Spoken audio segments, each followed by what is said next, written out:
Representing SDG 11 from Enactus, Zimbabwe, Tatenda Zuze.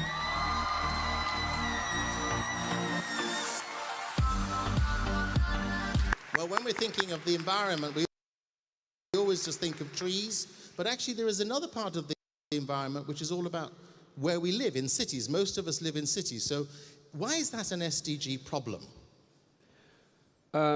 I think that has become a problem because of the numbers that have been moving to cities. I would give an example where in Africa we have about 70% of people living in slums, and we are talking about most of them being aged between 19 and 24.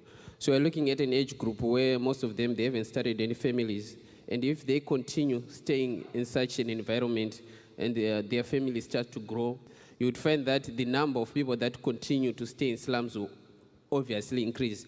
So then we are putting a strain on the environment, on the resources that cannot take up such a huge number of people.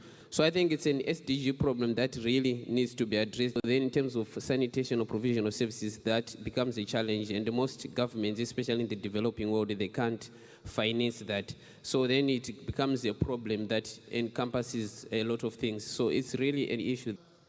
And do you think that this is an issue just for engineering students to think about?